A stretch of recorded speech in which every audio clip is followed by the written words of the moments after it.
जय माँ इंद्राक्षी, जय अम्बे। इंद्राक्षी धाम में दर्शकों आप सभी का हम हार्दिक स्वागत करते हैं।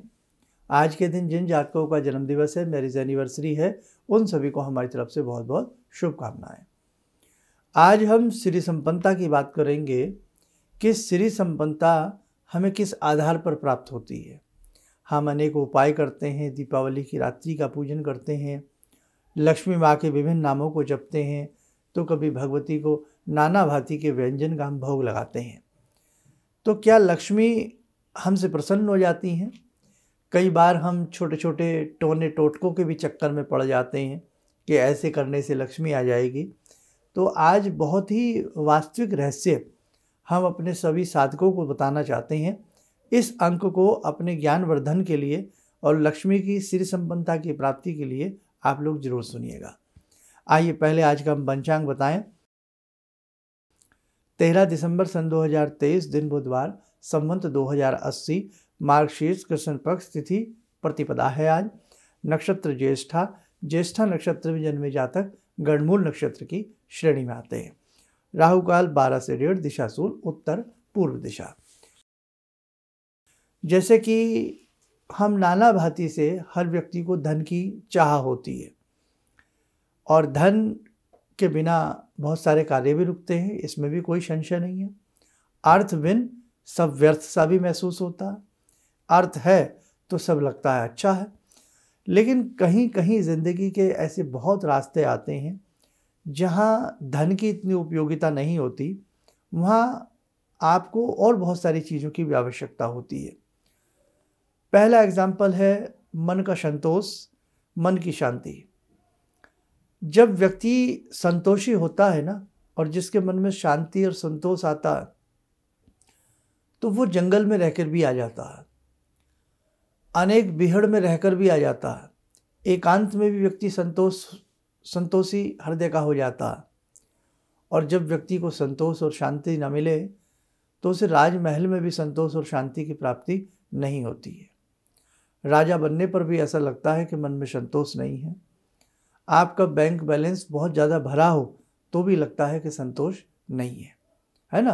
तो वहाँ हमें धन बिल्कुल भी समझ में नहीं आती बात धन को लेकर के। खैर, सब्जेक्ट चेंज हो जाएगा। आज हम बता रहे हैं कि हम नाना भांति से प्रयास करते हैं श्री संपन्नता को उत्पन्न करने थे। तो श्री संपन्नता क्या मंत्र साधना करने से मिल सकती है? क्या भगवती लक्ष्मी की आराधना से हमें श्री संपन्नता मिल सकती है? बड़ा अजीब सा कटु सा मैंने ये सवाल उठाया है। देखो, मंत्र साधना, हमें गुरु से एक उपयुक्त मंत्र की प्राप्ति हो जाए तो निश्चित तौर से हम लक्ष्मी को प्रभावित कर सकते हैं। भगवती लक्ष्मी हमसे प्रसन्न हो सकती हैं और लक्ष्मी की प्राप्ति की जा सकती है।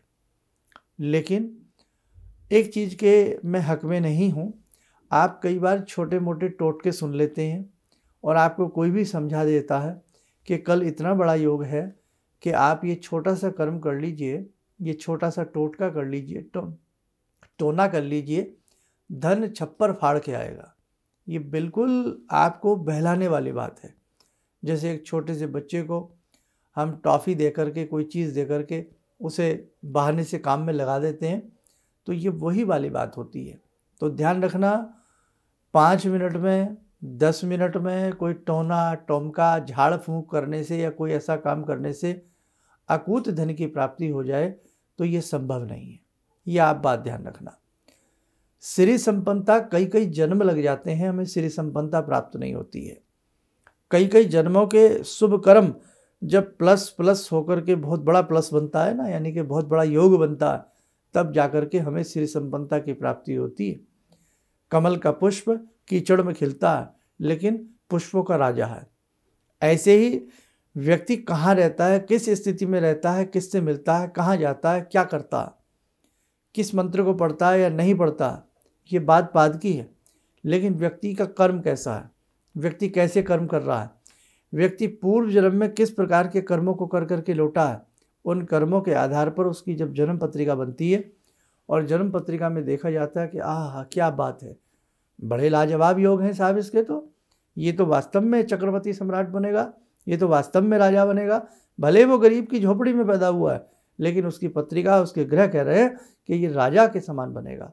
तो वो पत्रिका कहाँ से बनी? उसके ग्रहों से।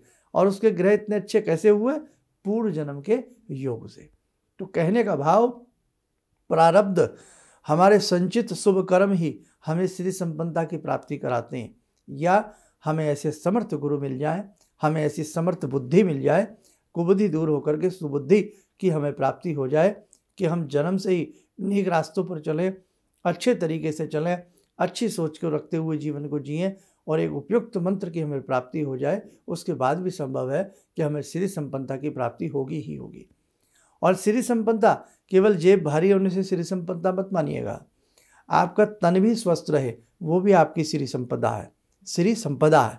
आपके बच्चे स्वस्थ रहें, वो भी आपकी संपदा है। आपका मन स्वस्थ रहे, आपका तन स्वस्थ रहे, वो भी आपकी संपदा है। आपके पास संपदाएं बहुत हैं, आप भू संपत्ति हैं, स्वामी हैं, लक्ष्मीपति हैं, लेकिन आपका शरीर स्वस्थ नहीं है तो किस काम की है आपकी संपदा? मन में असंतोष रहेगा। हैं आप अरब खरबपति, लेकिन एक रोटी हम खा नहीं पाते, रात को दाल का पानी डॉक्टर साहब ने बोल रखा है बस यही पीना है, ये भी दाल का पानी भी डाइजेस्ट हो जाए तो आपकी किस्मत समझिए। तो उस धन संपदा का हम क्या करेंगे? ऐसी साहूकारी का ऐसा सेठ जी बन करके हम क्या करेंगे जो हम मन का स्वाद भी ना ले सकें, मन की इच्छा की चीज़ें भी हम भोज्य पदार्थों को भक्षण ना कर सकें? है तो वो तो फिर समझे। तो संपदा चाहिए, लेकिन संपदा के साथ साथ श्री संपन्नता, भगवती लक्ष्मी अष्ट लक्ष्मियों के साथ हमारे घर में पधारें। भगवती लक्ष्मी सुंदर रूप में हमारे साथ पधारें, अर्थ के रूप में भी पधारें, तो अर्थ के साथ साथ स्वास्थ्य के रूप में भी पधारें और संतोष के रूप में भी पधारें। हर तरीके से भगवती पधारें। गौतम बुद्ध, सिद्धार्थ जी का जैसे ही संत ने स्वागत किया और देखा, अरे राजा सुद्धोधन ने स्वप्न देखे थे ना, 7 स्वप्न देखे थे, आपने वो पढ़ा हो तो किस प्रकार से उन सपनों की व्याख्या की गई कि वो देखते हैं कि एक मीनार पर उनका पुत्र खड़ा होकर के मोती लुटा रहा है। तो पिता ने इस स्वप्न का, पिछले स्वप्न मैंने कहीं छोड़ दिए अभी क्योंकि समय के हिसाब देखना पड़ता, तो उस स्वप्न का भी अर्थ बताया गया कि हे राजन, तुम्हारा ये पुत्र जो है, जो तुम्हें दिखा है ना कि मीनार पर खड़े होकर के ये मोती बखेर रहा है, ये ज्ञान के मोती बखेरेगा। और वास्तव में किस प्रकार से गौतम बुद्ध के ने अपने ज्ञान को पूरे विश्व में फैलाया, पूरे विश्व में उनके ज्ञान को उन्होंने अपने बांटा, है ना। ऐसे ही जब भगवान कृष्ण बाल रूप में जब अवतरण होते हैं भगवान श्री कृष्ण, और भगवान शिव की इच्छा होती है कि मैं भगवान कृष्ण के दर्शन करूं, है ना। भाई योगी राज है और इन भगवान की माएँ देखो, भगवान जाने। तो जब प्रभु की इच्छा होती है और वो दर्शन करने के अभिलाषी एक साधु का वेश धर करके जब आते हैं और मैया से कहते हैं कि तुम्हारे घर में पुत्र पैदा हुआ है, मुझे उसके दर्शन करने हैं, मुझे उसे देखना है ना। अब वो माँ डर जाती हैं, अरे भैया किस प्रकार के भेष में है, मेरे पुत्र को नज़र ना लग जाए, ये ना हो जाए, वो ना हो जाए। बड़ा संक्षिप्त में समझा रहा हूँ। भगवान शिव की भी इच्छा हुई। तो कहने का भाव, ये जब हम इस संसार में आते हैं ना तो बड़ा ही विलक्षण ये संसार है और बड़ा ही विलक्षण हम कार्य कर सकते हैं इस रूप में जब व्यक्ति आता। तो खैर भगवान शिव बोलते रहे कि भाई हमें दर्शन करना है। मैया इस चक्कर में रही कि बस अभी बच्चा छोटा है, तो अभी नहीं, बस आप दूर से ही उसे आशीर्वाद दे दें। लेकिन भगवान की इच्छा रही कि नहीं साहब, दर्शन तो मुझे करना है ना।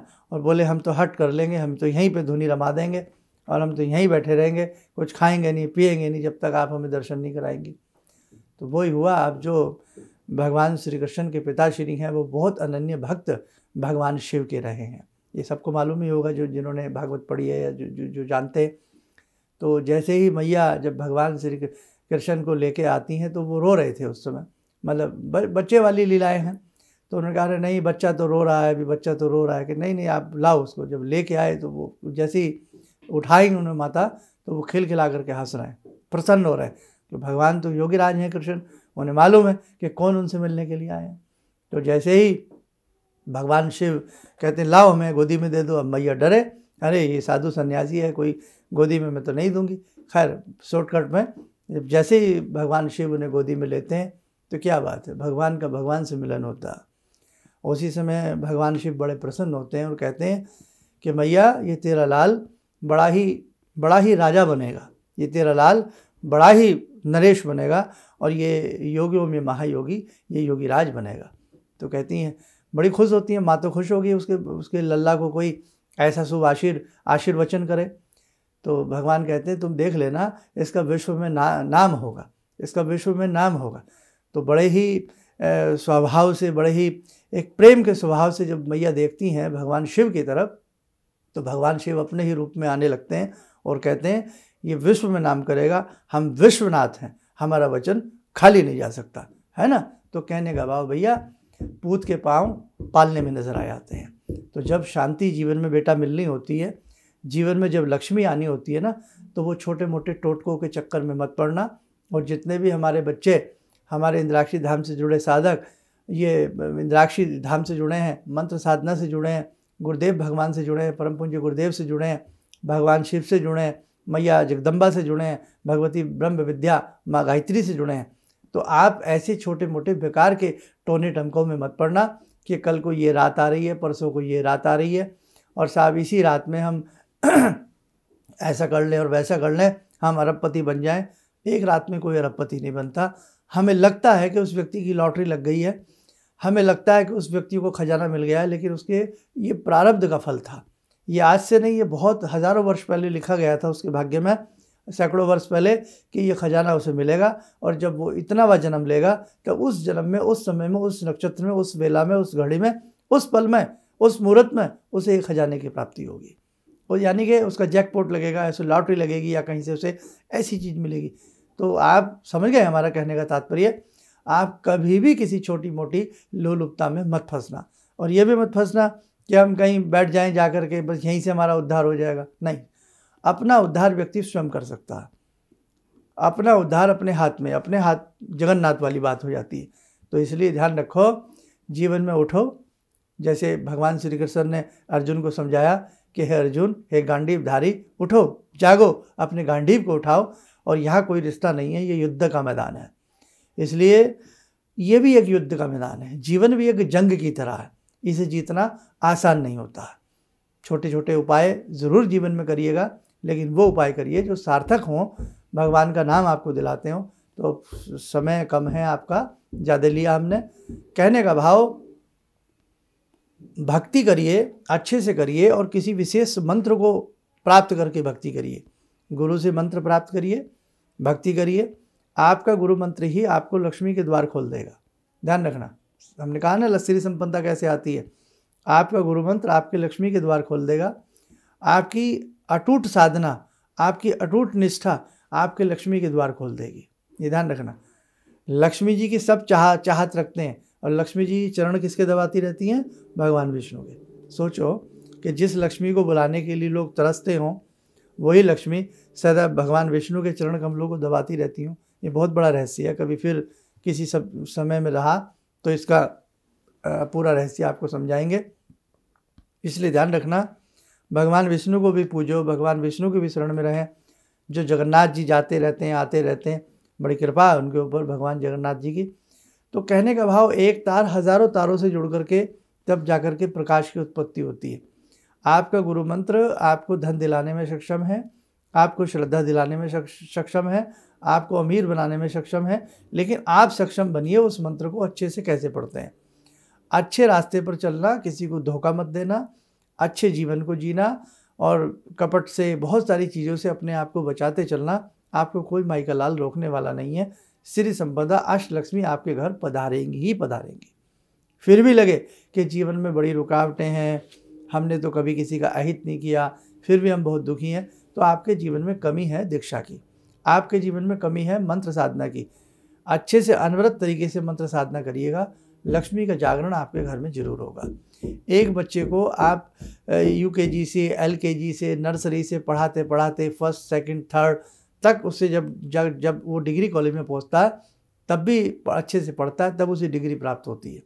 ए से जेड तक जब अच्छे से समझता है तब शब्दों का संयोजन करना, लिखना, जोड़ना उसको आता। ऐसे नहीं आता कि ए लिख लिया तो सारी डिक्शनरी उसने पढ़ डाली, सारी अंग्रेज़ी पढ़ डाली, ए लिख दिया तो पूरी वर्णावली उसने पढ़ डाली। ऐसे नहीं होता, मेहनत करनी पड़ती है। तो ऐसे भी नहीं होता कि कल 676 साल बाद रात आ रही है, ऐसे ऐसे टाइटल पढ़ते हैं ना आप लोग यूट्यूब में कि 676 साल बाद ये योग बन रहा है, एक कमल का पुष्प चढ़ा दो बस ज़िंदगी बदल जाएगी, 2 बेल के पत्ते ऐसे चढ़ा दो उल्टे सीधे करके आपकी ज़िंदगी बदल जाएगी। आप संभलिए अपने आप को, अपने चक्षुओं को खोलिए, अपने ज्ञान को बढ़ाइए। ऐसी पागलों वाली बातों में आप ना फंसें, है ना। समझदार हैं आप, पढ़े लिखे हैं, ऐसा नहीं होता भैया। चलिए, अब आपको बहुत समझा दिया है। सिद्धि संपदा आपके गुरु मंत्र से भी मिलती है, आपकी अच्छी सोच से भी मिलती है, आपके अच्छे कार्यों से भी मिलती है। ऐसे बहुत लोग हैं जो किसी भी मंत्र को नहीं पढ़ते लेकिन कर्म अच्छा करते हैं, सिद्धि संपदा उनके पीछे पीछे दौड़ती है ना। अच्छा कर्म करते रहिएगा, ज़िंदगी में कोई आपको पीछे नहीं हटा सकता। आइए, समय हो चला है उस जगदम्बा से जुड़ने का। हे भगवती, हे अष्टलक्ष्मी के रूप में आप सबके घर में पधारें, आप सबका कल्याण करें। ॐ सिन्दूरारुण विग्रहां त्रिनयनां माणिक्यमूले स्फुरात् स्तारानायकशेखरं स्मितमुखी वापेन वक्षोरुवां पाणिभ्यामलपूर्णरत्नचषकां रत्नोत्परां बिभ्रति सौम्यां रत्नघटस्थरक्तचरणां ध्यायेत्परां अम्बिकां खड्गं चक्रगदेषु चापपरिगान् शूलम्बुशुण्डिं शिरा शङ्खं संदधतीं करे स्त्रीनयनां सर्वाङ्गभूषावृतां नीलासमद्युतिमास्य पाददशकां सेवे महाकालिकां यामास्तो स्वपितैहरो कमलजो हन्तुं मधुं कैटवं विद्युद्दाम समप्रभां मृगपते स्कन्दस्थितां भीषणां कन्या विहकरवालखेटविलसा धस्ताविरासेवितां हस्तैश्चक्रगदाशिखेटविशिखां चापं गुणं तर्जनीं विप्राणामलिलात्मिकां शशिधरां दुर्गां त्रिनेत्रां भजे। कवच बना लें, ध्यान करें, जगदम्बा का शुभ आशीष, भगवती इंद्राक्षी, भगवती लक्ष्मी का शुभ आशीष आप सबके ऊपर बरस रहा है।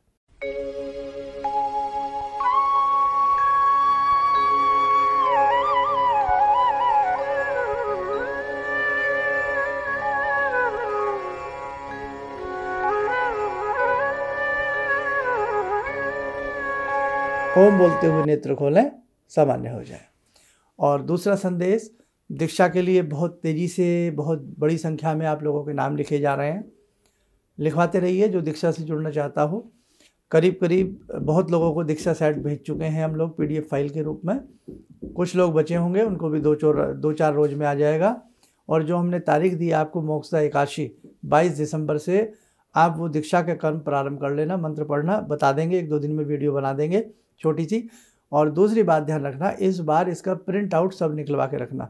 कुछ पुराने लोग फ़ोन करते हैं कि हमारा जो भेजा गया था वो डिलीट हो गया या कहीं चला गया। तो देखो बेटा, मोबाइल देख करके ऐसे मंत्र नहीं पढ़े जाते। आप समझदार बच्चे हो, 1 दिन में, 2 दिन में, 4 दिन में, कोई गांव में भी रहता है, शहर में बच्चों को मोबाइल दे दीजिए या वो ट्रांसफ़र कर दीजिए PDF, उसका वो प्रिंट आउट निकलवा करके 4-5 रुपये का खर्चा है, इतना तो आप कर ही सकते हैं। तो आप उसका प्रिंट आउट निकलवा करके घर में रखें, फिर उसको देख करके आपको साधना करनी है। बल्कि उसको लेमिनेट भी करा सकते हो तो आपको बहुत अच्छा लगेगा। इतना कहना हमारे ज़रूर मानिएगा। और बाकी जो भी दीक्षा से जुड़ रहे हैं या जो पिछले जुड़े हुए लोग हैं वो भी अपना नाम जरूर लिखवाते रहें। जिन्होंने पहले दीक्षा ली है, नया रिकॉर्ड बनाया जा रहा है। नए रिकॉर्ड के लिए नए साल के हिसाब से आप अपना अपना सभी नाम, जो पुराने दर्शक साधक हमें सुन रहे हैं, अपना नाम जरूर लिखवा देना ताकि आपका मोबाइल नंबर कहीं हमारी संस्थान से मिस ना हो जाए। और एक संदेश और था, आज के एपिसोड की बात कर लेता हूँ कि श्री संपन्नता, आप चाहते हैं ना श्री संपदा आए, आप चाहते हैं कि श्री अष्टलक्ष्मी आपके घर में पधारें। एक बहुत बड़ी और बहुत सुंदर चीज़ हम आपसे कराएंगे, लेकिन आप उसमें कम से कम 11, 12, 21 जितने भी आप अधिक संख्या में अपने मित्रों को जोड़ सकते हैं, जोड़ने का प्रयास करना। अभी कुछ नहीं कहना, अभी सिर्फ अपने मन में नाम लिखो कि धर्म कार्य में कौन आपका साथ दे सकता है। इतना तो हमें पता ही होता है कि हमारे 10 मित्र हैं या हमारे परिवार के 5 लोग हैं, कौन भगवान को मानता है अच्छे से, कौन नहीं मानता है, कोई हमारी मानता है, कोई हमारी नहीं मानता है। तो जो आपको लगता है आपकी मानते हैं, जो आपको लगता है ये धार्मिक व्यक्ति हैं, अच्छे काम करने में सदा लालायित रहते हैं, ऐसे आप 10-11 लोगों का नाम अपने दिल में या कागज़ पे ज़रूर लिखें।